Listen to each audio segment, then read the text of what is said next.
Mga ka-EMS, isang mapagpalang araw na po sa ating lahat. For today's video po, gusto ko pong ibahagi ang naging karanasan ko po bilang isang SPES beneficiary noong summer. Ang SPES po o Special Program for Employment of Students ay isang programa na tumutulong po sa mga estudyanteng katulad ko na makapagtrabaho sa panahon ng bakasyon. Malaking tulong po ito para kahit papaano may maibahagi po kami sa pamilya habang natututo rin po sa totoong trabaho. Bago po ako matanggap, dumaan po muna kami sa exam at interview. Kinakabahan po ako noon, pero sabi ko po sa sarili ko, susubukan ko po kahit anong mangyari. At salamat po sa Diyos, natanggap po ako. Nagsimula po ako sa tourism office kung saan tumulong po kami sa pagpipintura ng mga dekorasyon at paghahanda ng parada. Mainit po, nakakapagod, pero masaya po sa puso. Kasi alam kong may halaga ang ginagawa namin. Sa bawat kulay na inilalagay namin, ramdam ko po na kahit simple estudyante lang ako, may bahagi ako sa isang malaking layunin. Kada Biyernes po, kami po ay naglilinis, nagbubunot po ng damo, nagwawalis sa simbahan, sa kalsada na malapit lamang po sa munisipyo. Tumutulong rin po kami sa pagbubuhat ng mga upuan sa tuwing may event po sa gymnasium po ng munisipyo. Tuwing umaga naman po, kami po ay nagpipintura sa harap ng munisipyo po. Pinupunturahan po namin ang mga pangalan ng mga bayani na nagtanggol sa atin, ang ating bayan, noong panahon po ng mga Kastila. Pagkalipas po ng ilang araw, nalipat po ako sa RHU at mas natuwa po ako kasi mas aligned po ito sa kursong kinukuha ko. Tuwing Monday, Tuesday at Friday, nasa OPD po ako. Ako po ang kumukuha ng BP, height, at weight po ng mga pasyente. Tumutulong din po ako sa pag-fill up ng mga forms, lalo na po sa mga pasyente na nahihirapang magsulat. Habang tumatagal po ako sa serbisyo, mas lumalawak po ang kaalaman ko, hindi lang po sa sistema, kundi po pati sa pag-unawa sa kapwa. Sa bawat araw ng pagkikipag-usap po sa mga pasyente, mas nauunawaan ko po sila, ang tono, ang sitwasyon, at ang pangangailangan po nila. Napakahalaga po ng simpleng pakikinig, ng malasakit, at ng pagiging kalmado sa kabila po ng pagod. Pag Wednesday at Thursday naman po, nasa encoding po ako. Tahimik po ang trabaho pero mahalaga pa rin. Sa bawat data na ipinapasok ko po, iniisip ko po mabahagi po yun na maayos sa serbisyo ng health center. Pagkatapos naman po ng aming mga gawain sa RHU po, tumutulong naman po kami sa pag-aayos po ng mga forms, sa mga pag-aayos po ng paperworks po. At dito po mga ka-EMS, aking pong vinidyohan po ang harap po ng RHU which is sa OPD po kami.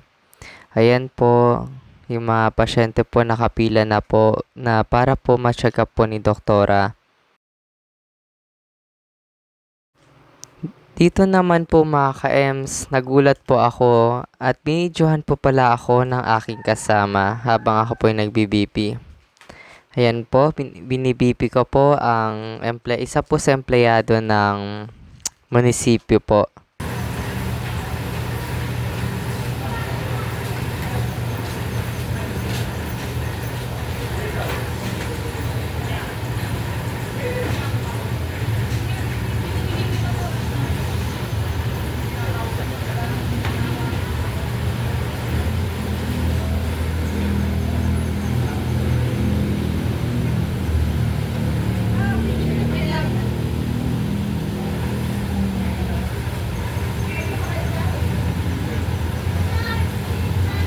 Dito naman po, habang wala pa pong pasyente, ako po ay nag-video po muna. Ayan po ang aking kasama, mga health workers po sila ate po. Pagkatapos man po, ako po ay tumulong magbuhat ng mga gamot na dadalhin po sa ibang barangay po. Nagkaroon din po kami ng maikling Yale presentation. Simple lang po, pero masaya. Isang pagkakataon po para makabanding po namin ang mga kapwa po naming SPES po. Kahit sandali lang po, nakalimutan namin ng pagod. Doon ko rin po nakita na lahat kami ay may kanya-kanyang dahilan kung bakit nag-spes. Pero iisa po ang aming layunin, ang makatulong at matuto po.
Ay, may ganun pala tayo.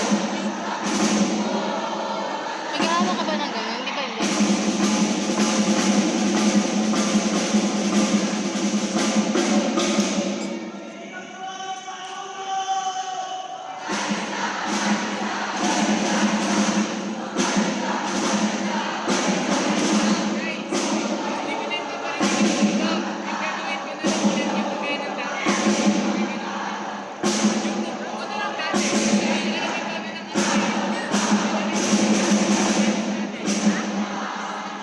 Patuloy yung ano natin.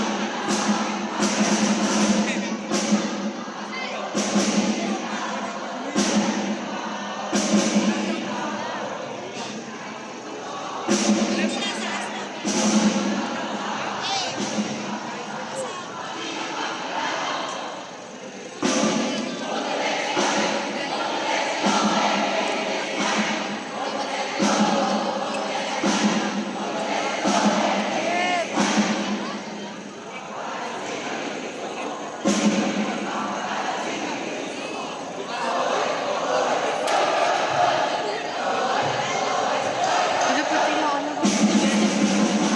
Oy, oy, oy. Ay, may ganun pala. Ah, bakit ganun? Ah, eh. Bakit ganun? Ito kasi, mas naman ang maganda. Pinipita mo. Bakit yung ganun din yan?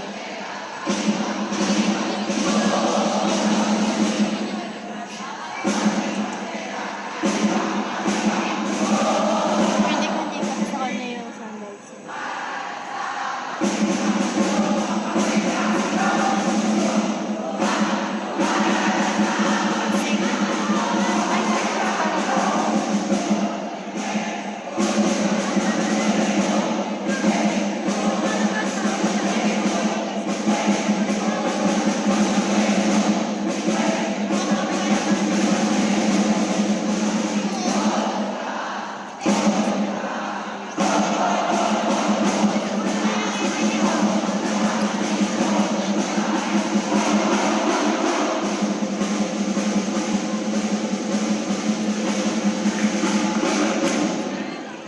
Eto naman po mga ka-Ems, ang mga kasama ko po sa RHU, mga kapwa ko po spes.